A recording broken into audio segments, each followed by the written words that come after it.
Just a minute.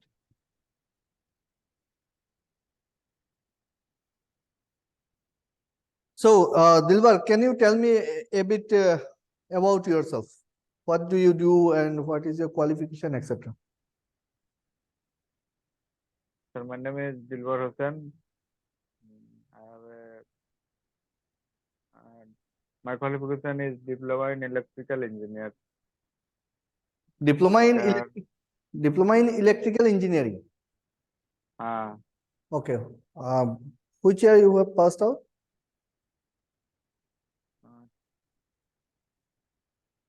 2017. 2017. Okay. So almost 5 years done, isn't it? Yes, sir. What are you doing right now? Work, sir.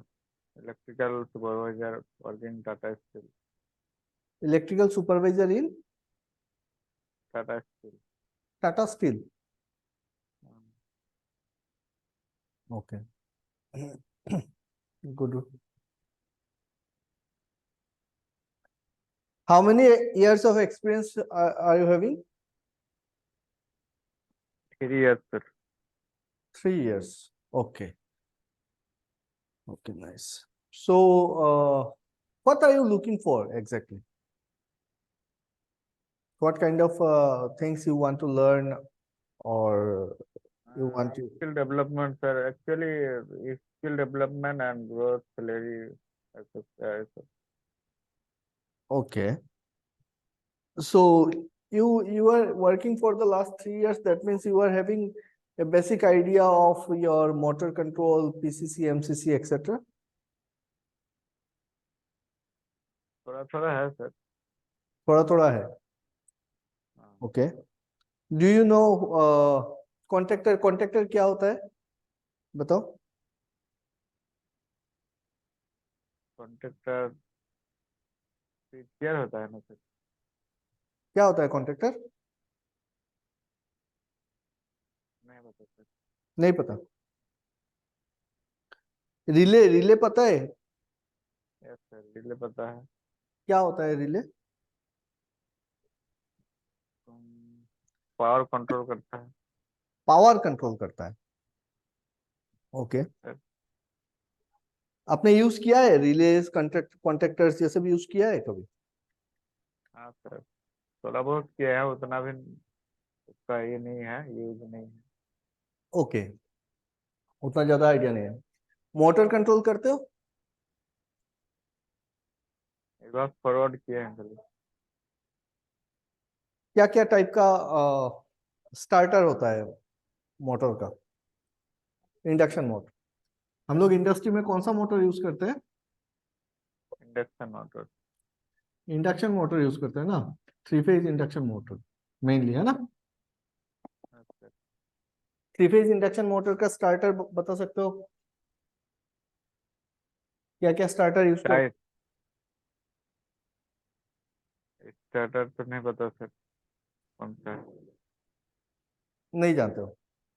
देखो, ये आज का जो session है वो सिर्फ जानने के लिए है, ठीक है? कि आपको कितना आता है क्या नहीं आता है वो मुझको समझना है कि नहीं?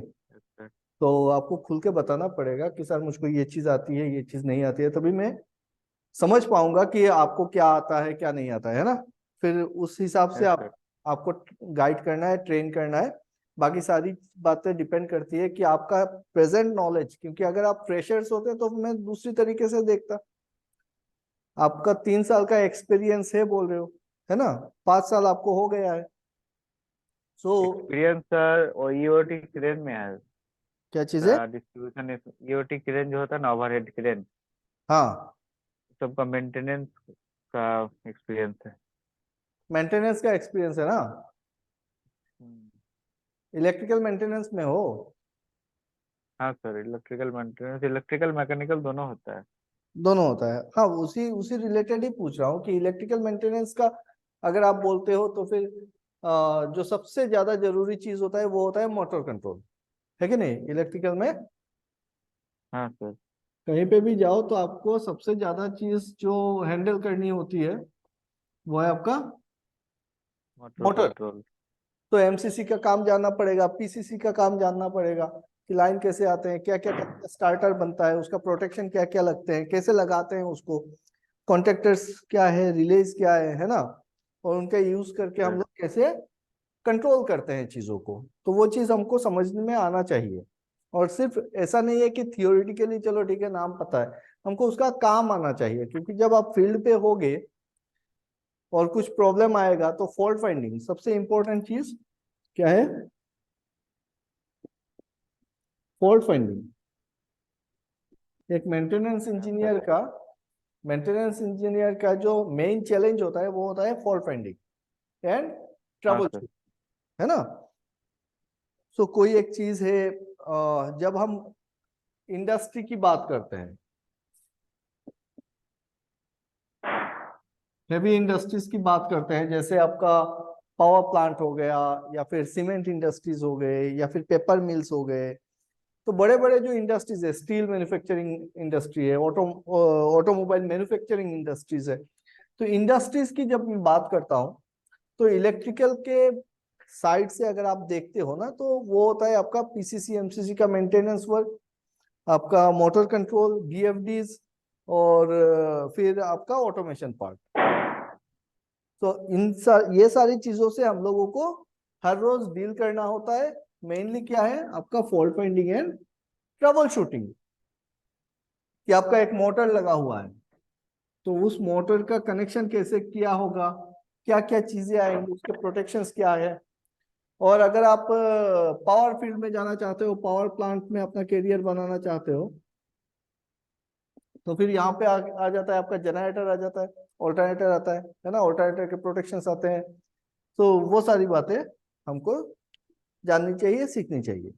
साइमल्टेनियसली आज के डेट पे अगर आपको करियर बनाना है इलेक्ट्रिकल मेंटेनेंस, और एक अच्छा करियर आपको चाहिए, किसी ने टॉप लेवल पे जाना है, बेटर ग्रोथ चाहिए, तो आपको ऑटोमेशन जानना एकदम जरूरी है, मैंडेटरी है। ऑटोमेशन जानते हो, ऑटोमेशन क्या होता है? तो वो जानते हैं जो सर ऑटो में काम करता है, वही ना। हाँ हाँ, तो क्या यूज करते हैं हम लोग ऑटोमेशन पे, क्या क्या चीजें यूज हो रही है? तो उसका जानकारी नहीं है सर। नहीं है। तो देखो ये सबसे आज के दौर पे ना, ऑटोमेशन अगर नहीं जानते हो तो ऐसा है कि इंडस्ट्री में आप सरवाइव ही नहीं कर पाओगे एज एन इलेक्ट्रिकल इंजीनियर, क्योंकि हर एक चीज आपका आज के डेट पे ऑटोमेटिक कंट्रोल है। अभी इंडस्ट्रियल 4.0 चल रहा है, मतलब कुछ दिनों के बाद आप देखोगे कि इंडस्ट्री में रोबोट्स ही रोबोट्स होंगे, यस सर। सारे के सारे रोबोटिक कंट्रोल्स, है ना। आर्टिफिशियल इंटेलिजेंस मशीन लर्निंग का जमाना चल रहा है। और जो इंडस्ट्री कंट्रोल होता है, मशीन जो कंट्रोल होता है, वो किस चीज से कंट्रोल होता है? ऑटोमेशन के थ्रू कंट्रोल होता है। ऑटोमेशन। ऑटोमेशन, अब ये ऑटोमेशन बोलने से बहुत कुछ आता है उसके अंदर, ठीक है। ऑटोमेशन के डिफरेंट टाइप्स ऑफ ऑटोमेशन है, जैसे आप बोल सकते हो होम ऑटोमेशन, तो घर का भी ऑटोमेशन होता है, होम ऑटोमेशन होता है, ऑफिस ऑटोमेशन होता है, इंडस्ट्रियल ऑटोमेशन होता है। तो मैं ऑटोमेशन के बारे में अगर बात करूं, तो ऑटोमेशन तीन तरीके से मैं देख रहा हूं। एक तो हो गया होम ऑटोमेशन, एक हो गया आपका ऑफिस ऑटोमेशन, और एक हो गया हमारा इंडस्ट्रियल ऑटोमेशन। तो होम ऑटोमेशन पे मैं बात नहीं करूंगा, ऑफिस ऑटोमेशन पे बात नहीं करूंगा। ऑफिस ऑटोमेशन में लो सॉफ्टवेयर से रिलेटेड चीजें, उसके थ्रू हम लोग कुछ ऑटोमेटिक, आज के डेट पे सीआरएम मैनेजमेंट है, बहुत कुछ है, छोड़ो।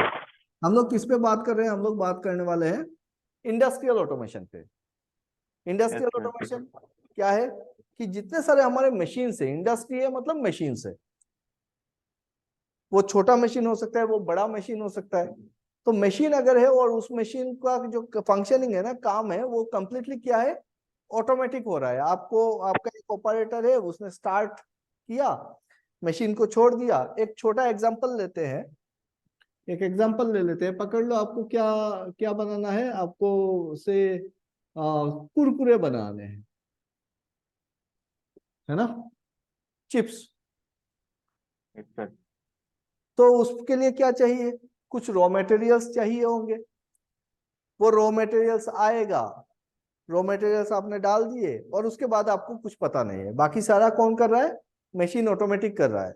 हो सकता है वो प्रोसेस जो होगा वो 2-3 स्टेज में होगा, कि स्टेज 1 पे रॉ मटेरियल जो है उसको बढ़िया से उसको साफ सफाई चलेगी, उसको छाना जाएगा, सेपरेट किया जाएगा, सेग्रीगेट किया जाएगा, कुछ मोटा चीज अलग से रखेंगे, छोटा वाला अलग से रखेंगे, तो डिफरेंट प्रोसेस रहेंगे उसमें, है ना।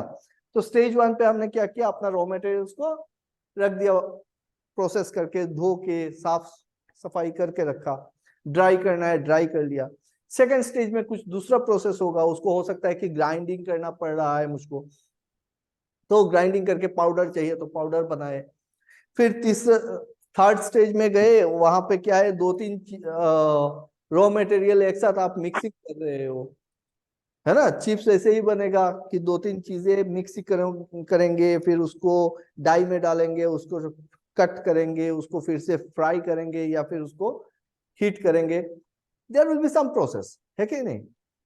Yes sir. उसके बाद जब आपका चिप्स बन के आ गया, उसके बाद क्या करना है, उसको फिर से पैकेट करना है, लेबलिंग करना है। सो वो ऑटोमेटिक पैकेट बनेगा कंटिन्यूअसली, 1 मिनट पे 20 पैकेट, 25 पैकेट, 100 पैकेट निकल के जा रहा है, तो वो जो मशीन है वो ऑटोमेटिक चल रहा है। ह्यूमन बीइंग्स उतना फास्ट काम नहीं कर सकता है ना। तो ये हो गया, एक मशीन की बात कर रहा हूँ। ये क्या है, एक मशीन है, इधर से रॉ मटेरियल आ रहा है, फिर उसका प्रोसेस हो रहा है, वो निकाल दिए, फिर दूसरे मशीन पे डाल दिए, दूसरा मशीन फिर से चल रहा है, तीसरा मशीन पे आ गए, उसके बाद पैकेट बन गया, वो छोटे छोटे पैकेट आए, फिर आपने बड़ा सा एक पैकेट किया, छोड़ दिया। या फिर आप पकड़ लो कोई एक बॉटलिंग प्लांट है, बॉटलिंग प्लांट है, तो उसमें क्या है कि लिक्विड है, उसको छोटे छोटे 100 ml के डब्बे में पैकिंग करना है ना। तो 100 ml का जो पैकेट होगा, तो आपने कंटेनर, बड़ा सा कंटेनर रख दिया, 1000 ml का कंटेनर है, 1000 लीटर का कंटेनर है, और उसमें से छोटे छोटे 100 ml में बोटल्स निकल रहे हैं, स्पीड में जा रहे हैं। तो उतने स्पीड पे इंसान काम नहीं कर सकता है, मशीन ही करेगा। वो कैसे कर रहे हैं हम लोग, थ्रू ऑटोमेशन कर रहे हैं। तो ये हो गया मशीन कंट्रोल, कि मशीन को हम कंट्रोल करेंगे। दूसरा चीज क्या है, जिसको हम बोलते हैं process control. Machine control and process control. Process control क्या होता है, पकड़ लो हमने बात की थी पावर प्लांट की, आप इलेक्ट्रिकल इंजीनियर हो, तो इलेक्ट्रिकल इंजीनियर का बेस्ट स्कोप जो दिखता है वो कहाँ पे दिखता है, पावर प्लांट में दिखता है। पावर प्लांट जरूरी नहीं है कि गवर्नमेंट का ही प्रोजेक्ट होगा, एनटीपीसी, एनएचपीसी, उनसे हट के मैं बात कर रहा हूँ। हम क्या बात कर रहे हैं, प्राइवेट पावर प्लांट्स, जिसको बोला जाता है यूटिलिटी प्लांट्स, या फिर बोलते हैं हम लोग कैप्टिव पावर प्लांट, सीपीपी। ठीक है, तो सीपीपी कैप्टिव पावर प्लांट्स, जितने बड़े इंडस्ट्रीज है उनका खुद का अपना एक पावर प्लांट है। छोटा मोटा पावर प्लांट होगा, 25 मेगावाट का है, 50 मेगावाट का है, 100 मेगावाट का पावर प्लांट है, सो एक पावर प्लांट रहेगा। उस पावर प्लांट में एक इलेक्ट्रिकल इंजीनियर क्या काम करता है, पावर प्लांट में इलेक्ट्रिकल इंजीनियर को, एक तो है electrical operation and maintenance. Operation and maintenance क्या है, कि जो सिस्टम है, इलेक्ट्रिकल सिस्टम है, उसको चलाना है, और उसका मेंटेनेंस भी करना है। दूसरा चीज क्या है, कि ये जो सिस्टम चलेगा वो चलेगा आपका ऑटोमेशन पे, तो वहां पे क्या चीज ऐसा यूज कर रहे हैं जिससे हम पूरा का पूरा सारा मशीन कंट्रोल करते हैं। तो ये एक कंट्रोलर होता है जिसको हम बोलते हैं पीएलसी। नाम सुने हो पहले, यस सर। पीएलसी का फुल फॉर्म क्या है, नहीं पता सर। पीएलसी है प्रोग्रामेबल लॉजिक कंट्रोल, हाँ प्रोग्रामेबल सर। लॉजिक कंट्रोल या फिर प्रोग्रामेबल लॉजिक कंट्रोलर। ठीक है, दूसरा एक तो सिस्टम है जिसको हम बोलते हैं डीसीएस। डीसीएस क्या है, डिस्ट्रीब्यूटेड कंट्रोल सिस्टम। और तीसरा चीज जो आता है ऑटोमेशन में वो होता है स्काडा। तो पीएलसी, डीसीएस, स्काडा। स्काडा क्या है, supervisory control and data acquisition, supervisory control and data acquisition. ये तीन चीजें ना प्रोसेस कंट्रोल में यूज होते हैं इंडस्ट्रियल ऑटोमेशन के अंदर। एक मैंने बात की मशीन कंट्रोल, एक बात की किसका, मशीन कंट्रोल। मशीन कंट्रोल में आपका पीएलसी ही यूज होता है, वहां पे डीसीएस का जरूरत नहीं है, स्काडा का जरूरत नहीं है, क्योंकि वो छोटे छोटे मशीन्स होते हैं। जैसे हमने एग्जांपल लिया था बॉटलिंग प्लांट का एग्जांपल लिया, या फिर चिप्स मैन्युफैक्चरिंग पैकेजिंग का एग्जांपल लिया, तो वो सब क्या है कि मशीन कंट्रोल है, कि एक कन्वेयर बेल्ट है, उसमें से बोटल्स जा रहा है, तो वो एक छोटा मशीन है, उसी को कंट्रोल करना है हमको, तो वहां पे हम पीएलसी यूज कर रहे हैं। लेकिन जब हम पावर प्लांट की बात कर रहे हैं, सो पावर जनरेशन कैसे होता है वो तो पता है ना। As an electrical engineer I can expect कि आपको पता है कि पावर जनरेशन कैसे होता है ना। क्या क्या यूज करते हैं पावर जनरेशन के लिए, कौन सा device. Transformer sir. Power generation के लिए हम क्या, कौन सा मशीन यूज करते हैं पावर प्लांट्स में। ट्रांसफार्मर यूज करते हैं ना फॉर क्या, step, transformer step up step down करने के लिए। ट्रांसफॉर्मर, भाई ट्रांसफॉर्मर जनरेट करता है power, power step up step down करता है sir. Step up step down करता है, पावर जनरेट कौन करता है। We are talking about power plant, ठीक है, पढ़े थे पावर प्लांट्स, इलेक्ट्रिकल तो और है पावर सर। प्लांट तो पढ़े ही होंगे।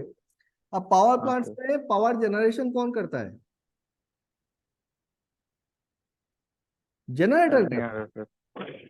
हाँ जनरेटर। है। अरे यार, जनरेटर और ऑल्टरनेटर। अल्टरनेटर। सो डीसी जनरेटर को जनरेटर बोला जाता है, नॉर्मली हम लोग एसी जनरेटर को क्या बोलते हैं, ऑल्टरनेटर बोल। अल्टरनेटर। सो ये जो ऑल्टरनेटर है, अभी आपको थोड़ा सा बेसिक में जाना पड़ जाएगा। ऑल्टरनेटर का मेरे को बताओ कि ये जो ऑल्टरनेटर है वो उसका बेसिक प्रिंसिपल क्या है, कैसे काम करता है।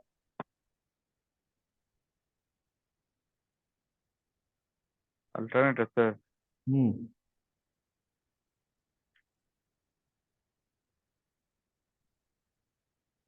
देखो पता है तो बताओ, मैंने जैसे बोल दिया ना कि पता है तो नहीं मतलब बताओ। भूल रहे हैं, याद हाँ, नहीं है इसलिए। नहीं पता है तो वो भी बता दो, कि या फिर याद नहीं है तो बताओ।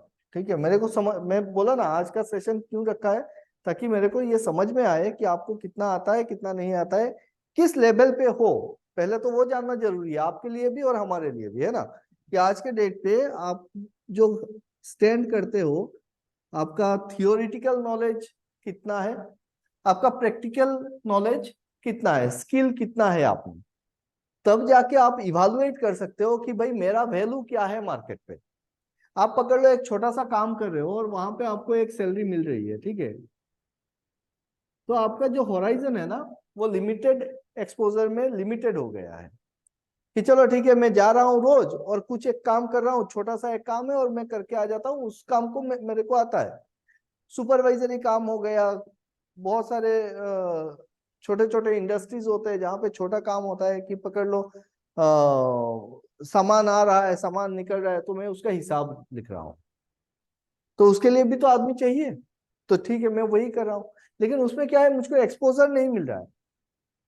फिर दिक्कत कब आएगी, अभी शुरुआत में दिक्कत नहीं आएगी, दिक्कत आएगी जब आपका एक्सपीरियंस बन जाएगा, 5 साल 7 साल 10 साल, और फिर आप देखोगे कि आप स्टेगनेंट हो गए हो, आपका सैलरी ग्रोथ नहीं हो रहा है और आप इनसिक्योर हो रहे हो। इनसिक्योर क्यों, क्योंकि अगर ये नौकरी आपके हाथ से जाती है ना, तो दूसरा कोई आपको वो जॉब ऑफर नहीं कर रहा है। क्यों नहीं कर रहा है, क्योंकि आपने वो स्किल बिल्डअप नहीं हुआ है। जो मॉडर्न ट्रेंड है, जो मार्केट पे चल रहा है, उसके हिसाब से आपको भी उस डिमांड को फुलफिल करते हुए चलना है, स्किल में और नॉलेज में, दोनों चीज, थियोरी प्लस प्रैक्टिकल दोनों चाहिए, ठीक है। सो मेरा मकसद सिर्फ इतना है कि मैं ये समझ सकूं कि आपको कितना आता है, कितना नॉलेज आप में बचा है, बोलते हैं ना कि कितना जान बचा है भाई, पहले वो समझ लेते हैं। तो चलो ठीक है, ये बताओ ये जो ऑल्टरनेटर है उसका बेसिक प्रिंसिपल पता है, याद है? पता है नहीं बोलूंगा, याद है बोलूंगा, याद है? याद नहीं है sir. So Faraday's law of, Faraday's law of electromagnetic induction, है ना? Faraday's law of electromagnetic, induction. नाम तो सुना होगा। यस सर, पढ़े भी हैं सर लेकिन याद नहीं। पढ़ा था। क्या कहता है फेराडेज लॉ? क्या सर? फेराडेज लॉ क्या क्या कहता है, मतलब क्या है फेराडेज लॉ, क्या है? मतलब में विद्युत धारा का मान को प्रोवाइड करता है, दिशा दिशा दिखाता है। दिशा दिखाता है। हम्म, नहीं। What is Faraday's law of electromagnetic induction? याद नहीं है सर। फेराडेज लॉ ये कहता है कि whenever there is a change in magnetic field or magnetic flux linked with a coil, किसी भी एक coil के साथ जो मैग्नेटिक फ्लक्स है, लिंक्ड मैग्नेटिक फ्लक्स है, वो अगर चेंज होगा तो वो जो कॉयल है ना, उस कॉयल में क्या होगा? इंड्यूस्ड ईएमएफ आएगा। Yes sir. So Faraday's law क्या कहता है कि whenever there is a relative change in space और time, there is an induced EMF develop within that particular coil. ठीक है, ये होता है फेराडेज लॉ ऑफ इलेक्ट्रॉन। चलो डिटेल्स में बाद में करेंगे, डिटेल्स में बाद में समझेंगे, समझते हैं पहले। तो ये जनरेटर है, जनरेटर में फिर क्या यस करना सर। पड़ेगा? इसके अंदर एक मैग्नेटिक फील्ड बनाएंगे और इसको घुमाएंगे, क्योंकि हमको क्या चाहिए भाई? कि चेंज इन फ्लक्स चाहिए, change in yes flux sir. घुमाना पड़ेगा। तो घुमाएंगे, घुमाएंगे तो यहाँ पे स्टेटर पे हम क्या करेंगे? कॉइल लगाएंगे ऑन करके, तो उसमें ईएमएफ इंड्यूस्ड होगा, और उसी को आप ट्रांसफार्मर में दोगे, फिर स्टेप अप करोगे और फिर ग्रिड में दोगे, वो चलता रहेगा। तो ये इसको जो घुमाना है ना जनरेटर को, हाथ से तो घूमेगा नहीं, मशीन के द्वारा ही घूमेगा। तो क्या लगाना पड़ेगा इसको घुमाने के लिए? मैकेनिकल पावर लगाना पड़ेगा। मैकेनिकल पावर क्या, कौन सा इक्विप मशीन। है? घुमाने वाला कोई मशीन। क्या मशीन है? उस मशीन का नाम क्या है?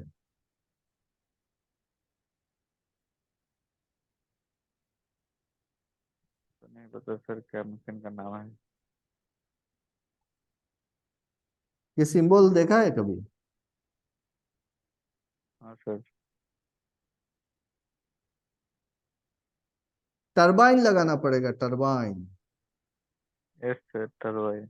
यस सर, सब कुछ है ना। सो टरबाइन लगाएंगे, टरबाइन क्या करेगा? Turbine is a mechanical machine that converts mechanical energy into rotational mechanical energy. ठीक है, टरबाइन क्या करेगा? घुमा देगा। It will convert mechanical energy into rotational mechanical, और chemical energy into rotational mechanical energy. Turbine कितने टाइप के होते हैं पता है? गैस टरबाइन होता है, स्टीम टरबाइन होता है, हाँ। हाइड्रो टरबाइन होता है। ठीक है, हाइड्रो पावर प्लांट में जाओ तो हाइड्रो टरबाइन मिलेगा, थर्मल पावर प्लांट में जाओ गैस टरबाइन या फिर स्टीम टरबाइन मिलेगा। स्टीम ठीक टरबाइन। है, अब हम पकड़ते हैं, चलो स्टीम टरबाइन है भाई, तो अगर स्टीम टरबाइन है तो इस टरबाइन को स्टीम चाहिए, ये स्टीम कौन बनाएगा?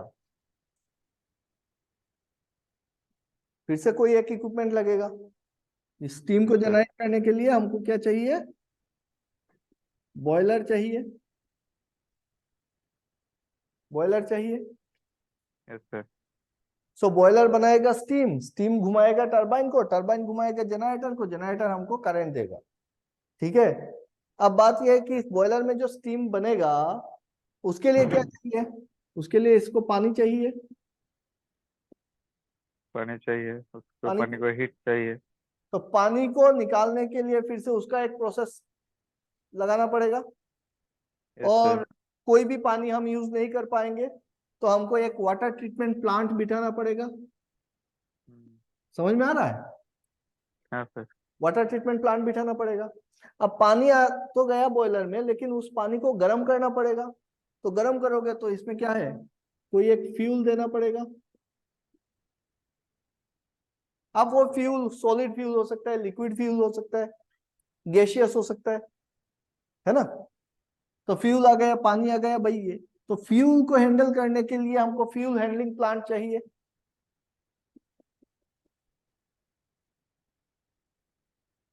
फ्यूल हैंडलिंग प्लांट चाहिए, क्योंकि आपको पकड़ लो, आप कोयला कोल बेस्ड पावर प्लांट है, और एकदम छोटा पावर प्लांट पकड़ लेते हैं 10 मेगावाट का।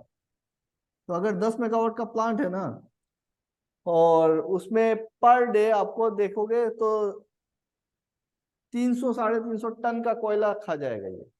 तो 300 टन का कोयला अगर डेली चाहिए आपको, तो उसको मैनेज करना पड़ेगा, है ना। Yes sir.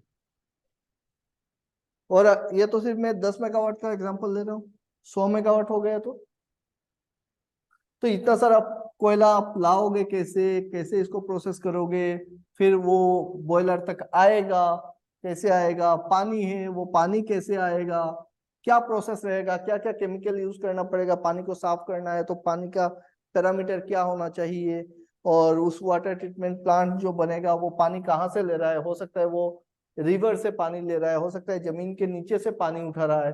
तो जमीन के नीचे से उठाओ, रिवर से उठाओ, तो वहां पे फिर से पंप लगाना पड़ेगा, मोटर लगाना पड़ेगा अपने को, पड़ेगा ना। Yes sir. तो ये पूरा प्रोसेस देखो, फिर टरबाइन पे आया, टरबाइन से जनरेटर पे गया, तो this is called your process control. क्या कह रहे हैं हम लोग? प्रोसेस कंट्रोल बोल रहे हैं। Process control. यहाँ पे बहुत कुछ है, ये छोटा मोटा चीज नहीं है कि इतना सा चीज है चलो ठीक है, 4-5 को इनपुट से, ऐसा नहीं है। यहाँ पे आपको लगेंगे 500 से 1000 इनपुट्स, 500 इनपुट्स, 800 इनपुट्स, इतने सारे इनपुट्स एंड आउटपुट का खेला होगा यहाँ पे। हर एक सेक्शन पे कुछ ना कुछ काम हो रहा है, ठीक है। और इन सारे इनपुट्स को लेके हम कहाँ पे डालेंगे? डीसीएस पे लगाएंगे, क्योंकि यहाँ पे जो पीएलसी भी अगर यूज करते हैं तो वो भी एक रैक टाइप पीएलसी होगा, बड़ा पीएलसी होगा, छोटा मोटा पीएलसी से काम बनने वाला है नहीं।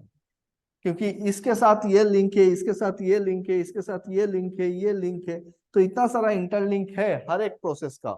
ऐसा नहीं है कि सेपरेटेड है। यहाँ पे क्या है, सेपरेट सेग्रीगेट कर सकते हो। जैसे मैंने बताया आपको कि रॉ मटेरियल हैंडल कर रहे हैं, तो रॉ मटेरियल को अलग एक मशीन में हैंडल कर रहे हैं। तो रॉ मटेरियल के साथ मेरा जो प्रोसेस हो रहा है उसका कोई लिंक नहीं है। हमने रॉ मटेरियल को प्रोसेस किया, चिप्स पकड़ लेते हैं, आलू आया, ठीक है, तो बड़ा बड़ा आलू खेत से आ गया। अब आलू आएगा तो उसको धोना पड़ेगा सबसे पहले, तो धोए, साथ में क्या करना पड़ेगा, खराब आलू जो है उसको सेग्रीगेट करना पड़ेगा, है कि नहीं। Yes sir. और सेग्रीगेट करके हम एक जगह पे रखेंगे, उसके बाद क्या करना पड़ेगा, आलू को छीलना पड़ेगा। तो ये जो काम है ये अलग अलग है, एक दूसरे से लिंक नहीं है कि हम एक जगह पे आलू को धो के छिल के ला के रख सकते हैं, जमा करके रख देंगे, और उसके बाद हम डालेंगे तो आलू पीस पीस करके चिप्स, पतला पतला चिप्स कट रहा है, ड्राई हो रहा है, उसके ऊपर मसाला छिड़क रहा है, फिर निकल के जा रहा है, फिर पैकेट हो रहा है। तो मसाला छिड़कने तक एक में चला गया, वहां से एक बड़ा सा पैकेट आया, बड़ा सा पैकेट में आपने लेके दूसरे मशीन में डाल दिया, दूसरा मशीन जो है वो पैकिंग कर रहा है। तो पहला मशीन के साथ दूसरे मशीन का कोई लिंक है नहीं, एक बंद हो जाए तो दूसरा चलेगा। लेकिन यहाँ पे क्या है, प्रोसेस कंट्रोल में टरबाइन नहीं चलेगा तो जनरेटर नहीं चलेगा, जनरेटर नहीं चलेगा पावर नहीं रहेगा, पावर नहीं रहेगा तो बाकी सारे इक्विपमेंट्स नहीं चलेंगे, बॉयलर नहीं चलेगा तो स्टीम नहीं मिलेगा, तो टरबाइन नहीं चलेगा। तो हर एक मशीन क्या है, एक दूसरे से इंटरलिंक्ड है। समझ में आ रहा है ये बात है? हाँ सर। तो ये सब कंट्रोल, ये जो कंट्रोल है ना, प्रोसेस कंट्रोल, इसमें हमको बहुत सारी चीजों को एक साथ मेंटेन करना पड़ता है, मैनेज करना पड़ता है, और इसीलिए हम लोग क्या यूज करते हैं, डिस्ट्रीब्यूटेड कंट्रोल सिस्टम यूज करते हैं। और उसको देखने के लिए, उसको कंट्रोल करने के लिए हम स्काडा लगाते हैं, supervisory control and data acquisition. आप इसको प्रोग्राम करके छोड़ दो, ये काम करेगा, लेकिन आपको कंट्रोल करना है तो आपको स्कैडा चाहिए, ठीक है, ताकि हम मशीन के साथ इंटरफेस कर सके। ये डिटेल्स में हम लोग जब प्रोग्राम में आएंगे, कोर्स में आएंगे, तो इन सारी चीजों का डिटेल्स में कैसे कनेक्शन होता है, कैसे उसका प्रोग्राम होता है, क्या क्या होता है, वो सारी डिटेल्स में देखेंगे, सीखेंगे। और पूरा का पूरा एंटर पावर प्लांट का भी डिस्क्रिप्शन करेंगे। ये डिपेंड करता है कि आप कौन सा कोर्स ज्वाइन करते हो, मशीन कंट्रोल ले रहे हो, पूरा प्रोसेस कंट्रोल ले रहे हो, जॉब जिम ले रहे हो, तो इसमें बहुत सारी बातें हैं, ठीक है, छोटा मोटा कोर्स है नहीं। क्योंकि अगर आपको बनना है, अगर सीखना है, करियर को आगे लेके जाना है, तो थियोरी भी चाहिए मुझको, प्रैक्टिकल का नॉलेज भी चाहिए, और ऐसा चाहिए कि मैं जाके काम कर सकूं। हर एक जगह पे बहुत सारे इंटरलॉक्स है, बहुत सारे इंटरलॉक्स है, एक दूसरे से रिलेशन है, पैरामीटर्स के रिलेशन है, वो समझना पड़ेगा, जानना पड़ेगा, तब जाके हम काम कर सकते हैं। और ये इलेक्ट्रिकल से ही रिलेटेड है सारा चीज, क्योंकि आज के दौर पे हर एक मशीन इलेक्ट्रिकल एनर्जी से ही चल रही है ना। Yes sir. मैकेनिकली चलाना, हाथ से घुमाना, वो दौर तो चला गया है। सारा चीज हमारा इलेक्ट्रिसिटी पे डिपेंड करता है। तो और ऑटोमेशन के लिए ये तीन चीजें हैं, पीएलसी, डीसीएस, स्काडा, या फिर आप बोल सकते हो पीएलसी के साथ और एक नाम लगा देता हूं, PLC and HMI and DCS and SCADA, ठीक है। पीएलसी हो गया कंट्रोलर, एचएमआई हो गया मशीन इंटरफेसिंग, हम लोग बात करते हैं उसके, डीसीएस हो गया कंट्रोलर, और स्काडा हो गया ह्यूमन मशीन इंटरफेसिंग सिस्टम, ठीक है। कुछ समझ में आया मैं क्या जो बोलना चाह रहा हूं? हाँ सर, बहुत कुछ समझ में आया। तो ये है प्रोसेस कंट्रोल। अभी आप डिसाइड करो कि आज आप कहाँ पे हो। थोड़ा बहुत बात किया हमने, कल पकड़ लो आप किसी एक इंटरव्यू पे जाते हो, आपको, आप जिस जॉब पे हो अभी, उसमें पकड़ लो आपको सूट नहीं कर रहा है, आपको पसंद नहीं आ रहा है, बहुत दिन हो गया, मोनोटोनस हो गया काम, आपका ग्रोथ नहीं हो रहा है, टेक्निकल ग्रोथ नहीं है, वहां पे काम सीखने को नहीं मिल रहा है। जब तक आप क्रिटिकल काम सीखोगे नहीं, आपका पैसा बढ़ेगा नहीं, तो एक जगह पे मोनोटोनस होता है लाइफ, ठीक है। वही काम कर रहे हैं, वही काम कर रहे हैं, वही एक ही मशीन है, उसी को कंट्रोल कर रहे हैं, तो बोर हो गए भाई। तो नया चीज चाहिए मुझको, थोड़ा बड़ा चीज चाहिए, बड़े पे जाना है। तो आज आप बैठ के एक बार इवालुएट करो आपका, अगर मैं देख रहा हूं तो 5 इयर्स हो चुका है। इन 5 साल में आपने जो गेन किया है, नॉलेज कितना गेन किया है, स्किल कितना गेन किया है, और जो स्किल है आपका, वो उसका रिलेवेंसी क्या है मॉडर्न इंडस्ट्री के साथ, क्या इंडस्ट्रियल स्किल गेन हो रहा है कि नहीं हो रहा है, आपका वैल्यू कितना है मार्केट पे, वैल्यू कितना बढ़ रहा है। एवरी डे आपका वैल्यू बढ़ना चाहिए। आपका कार्ड जो है ना, वो कार्ड ऐसा होना चाहिए, ऐसा नहीं है कि वो फ्लैट हो गया है। फ्लैट मतलब सेचुरेटेड, सेचुरेशन पे नहीं आना है ना। जब कार्ड ग्रोइंग रहेगा, तो 5 साल हो गया है, 5 साल के बेसिस पे मुझको यहाँ इस पोजीशन तक जाना चाहिए। उसके बाद 10 साल के बाद मैं इस पोजीशन पे रहूं, इतना पैसा मिले मुझको, और मैं ये काम हैंडल कर रहा हूँ, बड़ा काम कर रहा हूँ। 15 इयर्स का एक टारगेट हो कि और नेक्स्ट 5 इयर्स पे मैं ये कर रहा हूँ। तो उस टाइप से ग्रोथ जो है ना करियर का, उसको हमको देखना चाहिए कि मेरा ग्रोथ हो रहा है कि नहीं हो रहा है। ऐसा नहीं है कि चलो यार सुबह उठ रहे हैं और काम पे जा रहे हैं, आ रहे हैं शाम को, पैसा है, मजा हो है, तो चलो चल रहा है, डे टू डे लाइफ में हम बिजी है, कुछ दूसरा चीज सोचने का टाइम नहीं मिल रहा है। ऐसा नहीं होना चाहिए, है ना। ये फिर कार्ब आपका ऐसा रहेगा, और एक टाइम पे स्टेगनेंट हो जाएगा, फिर ये ग्रोथ एकदम मिलेगा ही नहीं। और फिर जब सोचोगे, अभी भी 5 years is not a short duration, career के नजरिए से अगर देखें, 5 साल में आपको एग्जैक्टली बहुत कुछ जानना चाहिए था, बहुत कुछ एक्सपेक्ट करेगा इंडस्ट्री, एक्सपेक्ट करेगा, मेरी बात नहीं है। जब आप इंडस्ट्री में इंटरव्यू देने जाओगे, आप अपना रिज्यूम बनाओगे, तो वहां पे आप स्किल में क्या क्या लिख रहे हो, तो किसी भी एक बड़े इंडस्ट्री में जाते हो, प्लांट में जाते हो, तो वहां पे आपको ये सारी चीजों के ऊपर बहुत सारे सवाल करेंगे, ये आता है कि नहीं आता है, वो आता है कि नहीं आता है। अगर आप बोलते हो हाँ सर आता है, और इस चीज को अगर सेटिस्फैक्टरीली आप दिखा सकते हो कि मैं कर सकता हूँ, मैं जानता हूँ चीजें, तो डेफिनेटली आपको अच्छा सैलरी मिलेगा, अच्छा निगोशिएशन कर सकोगे वहां पे। अगर आप बोलते हो नहीं सर ये नहीं पता है, वो नहीं पता है, इसको नहीं आता है, इसको नहीं आता है, मुझको सिर्फ इतना सा काम आता है, तो आपका सैलरी भी वैसा ही रह जाएगा। Am I making sense to you? Yes sir. So दिलवर, फिर आज के 48 हो गए, आज का सेशन में यहाँ पे एंड करता हूँ। आई होप कि आपको एक आइडिया मिला है कि इंडस्ट्री क्या है, इलेक्ट्रिकल लाइन कैसे जा सकता है। दो चीजें इलेक्ट्रिकल में, एक तो इलेक्ट्रिकल मेंटेनेंस, इलेक्ट्रिकल ऑपरेशन, या फिर automation. So electrical and instrumentation, जो मिडिल लेवल के इंडस्ट्रीज है ना, वहां पे आपका सबसे ज्यादा डिमांड होता है इलेक्ट्रिकल एंड इंस्ट्रूमेंटेशन का, जिसमें लोग एक्सपेक्ट कर रहे हैं कि भाई मेरे मेरे को एक ऐसा ऐसा इंजीनियर मिल जाए, ऐसा एक टेक्नीशियन मिले, ऐसा एक इंजीनियर मिले जो इलेक्ट्रिकल का भी काम जानता हो और जो ऑटोमेशन का भी काम जानता हो। चाहे तो मैं 2 पैसा उसको ज्यादा दे दूं, क्योंकि मेरे पास जो सिस्टम है तो वो ऑटोमेशन पे है, और सिर्फ एक इलेक्ट्रिकल इंजीनियर इसको सेटिस्फाई नहीं कर रहा है, तो मुझको फिर से ऑटोमेशन का एक इंजीनियर रखना पड़ रहा है। तो 2 इंजीनियर का खर्चा क्यों करे जब एक से काम चल सकता है। तो जो मिडिल लेवल के इंडस्ट्रीज है वहां पे प्रेफरेंस होता है E&I का, इलेक्ट्रिकल एंड इंस्ट्रूमेंटेशन। जो बड़े प्लांट होते हैं वहां पे होता है C&I एंड इलेक्ट्रिकल। C&I मतलब कंट्रोल एंड इंस्ट्रूमेंटेशन अलग एक सेक्शन हो जाता है। तो electrical engineer, instrument engineer, electronic engineer, ये तीनों कैटेगरी जो है वो कंट्रोल एंड इंस्ट्रूमेंटेशन के लिए फिट बैठते हैं।